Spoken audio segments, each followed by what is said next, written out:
السلام عليكم. هنعرف النهارده الفرق بين الشيرنج والاي بي تي في.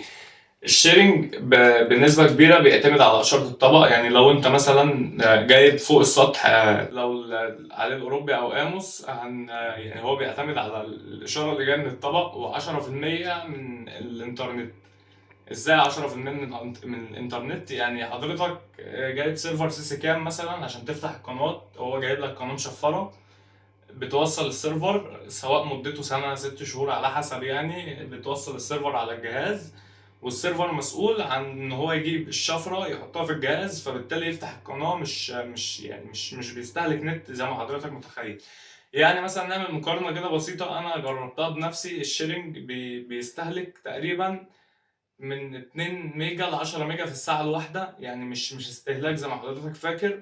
10 ميجا في الساعة ديت، يعني لو هتتفرج على ماتش مثلا ساعتين ونص مثلا بالفواصل، ممكن تخش في 50 60 ميجا مثلا، 70 ميجا بالكتير. بعكس بقى الاي بي تي في خالص. الاي بي تي في دلوقتي ده عندي على شاشة سمارت، وكمان بيتعمل على اجهزة ريسيفر اتش دي، معالج سان بلس ومعالج الجي اكس عادي، مفيش مشكلة. بس انا دلوقتي مشغله على على الشاشة السمارت اللي عند العميل.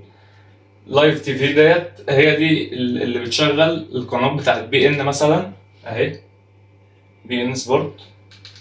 نشغل حاجه كده في السريع.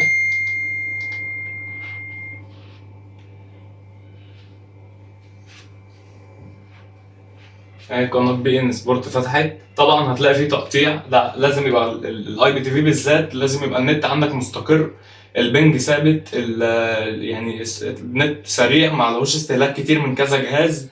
لازم يبقى كل حاجه ثابته.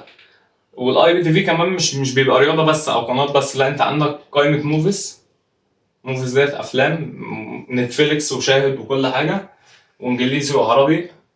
قايمه اهي. ده الفرق بين الاي بي تي في والشيرنج.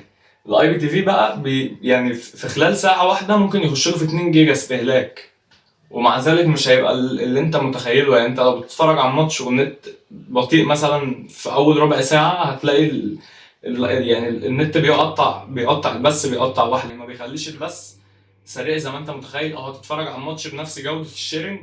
لان الاي بي تي في من الاخر بنسبه 100% بيستهلك النت بس. ما هو مش يعني، حتى لو مثلا حضرتك فصلت سلك الاشاره من الجهاز وانت بتتفرج على الماتش، مش هيتأثر ولا أي حاجة، هيفضل شغال على النت أكنك جايب الماتش من على موقع اليوتيوب مثلا، أو من منصة بتستهلكها بالنت على التليفون. هو ده الاي بي تي في. خلاصة الموضوع، الاي بي تي في لو هتستهلكه لازم يكون عندك نت مستقر وباقة عالية، ولو استهلاكك محدود بقى هتبقى محتاج الشيرنج. والشيرنج مش مكلف خالص. سيرفر الشيرنج بكبيره ممكن يخش له في 150 200 جنيه ده السنة، ده لو سيرفر جامد يعني. الاي بي تي في بيبقى غالي جدا، ممكن يخش له في 450 500 على حسب نوع السيرفر. ولازم تنقي السيرفر يبقى يعني من حد محترم بجودة محترمة وبيبقى ثابت.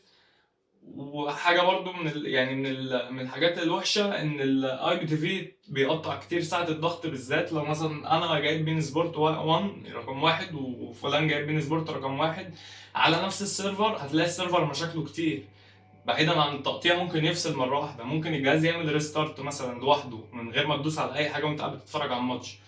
فانت الشيرنج احسن لك ووفر لك بكتير، وهي بتبقى مره واحده. يعني مثلا حضرتك عندك طبق واحد، هتجيب طبق زيه وتستهلك الطبق دوت، وهو بيبقى مره واحده بس، مش محتاج صيانه كل شويه، بتشغل السيرفر سنه او 6 شهور وخلاص. على كده الاي بي تي في ممكن تلجأ كل شويه للدعم الفني عشان يحل مشاكلك، مع ان هي المشكله برضو ما بتبقاش بايدينا احنا كدعم فني، ما بتبقاش بايدين الناس صاحبه الموضوع يعني.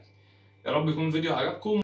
انا دلوقتي عايز اعرف من حضراتكم في الكومنتات، يعني حضرتك بتستخدم شيرنج ولا اي بي تي في، وسيرفر ايه بالظبط، وقمر ايه، ومرتاح معاه ولا مش مرتاح؟